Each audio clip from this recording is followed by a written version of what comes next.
वरिष्ठ संवाददाता दुर्गेश भटनागर का। जी दुर्गेश, कल जो बैठक हुई बीजेपी की, तो इसमें कई मुद्दों पर चर्चा की गई और वो माथुर ने जिस तरह से अभी जानकारी दी, तो इसके अलावा और क्या ज़्यादा अपडेट है, आप ज़रूर शेयर करें। कल बड़ी बैठक थी। लोकसभा कार्य योजना को लेकर बैठक का आयोजन किया गया था। इसके अंदर सत्ता और संगठन की ये बैठक थी। जी। किस तरीके से आने वाले लोकसभा चुनाव में बीजेपी राजस्थान से 25 की 25 जो लोकसभा की सीटें हैं वो कैसे अपने नाम करे, इसके ऊपर मंथन हुआ।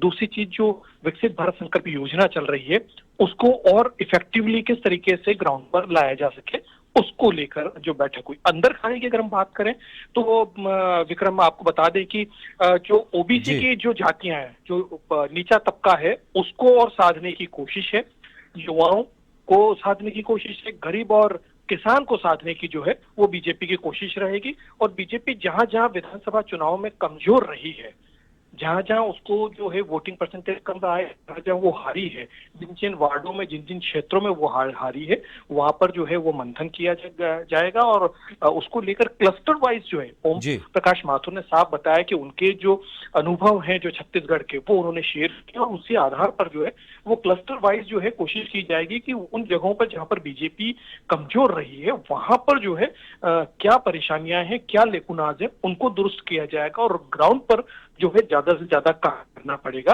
और जो केंद्र की जो 39 योजना है वो किस तरीके से उन क्षेत्रों में जाए, जो लास्ट पंक्ति में बैठा व्यक्ति है उस तक वो जो है वो उसका लाभ पहुंच सके, इसका जो है वो जिम्मेदारी और इसकी जो है ये सारी चीजें तय हुई है।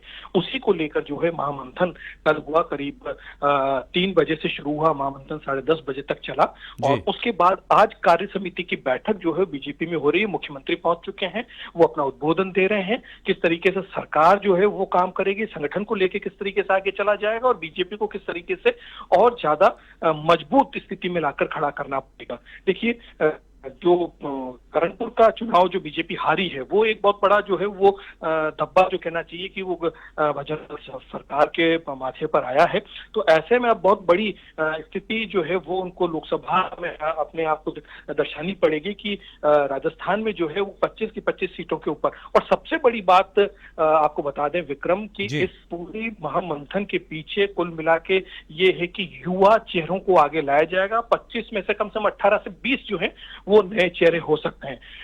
गुजरात मॉडल को जो है वो साधने की कोशिश की जाएगी। राजस्थान में भी, जैसे कि गुजरात में भी 80% चेहरे बदल दिए गए थे, उसी तरीके से इस बार जो है राजस्थान के सिनेरियो में भी अगर हम देखें तो लोकसभा चुनाव में 18 से 20 नए चेहरों को सामने लाया जा सकता है।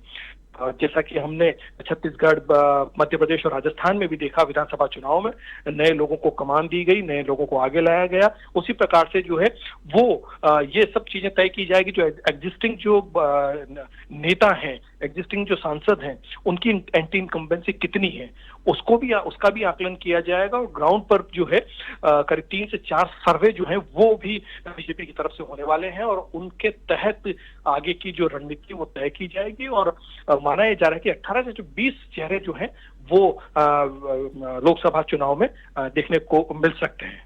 जी। विक्रम जी। जी दुर्गेश, बहुत बहुत धन्यवाद इस तमाम जानकारी के लिए। तो बैठक के बाद बहुत सारी रणनीति पर मंथन हुआ है और आगामी दिनों में इस पर बहुत जल्द इम्प्लीमेंट होगा।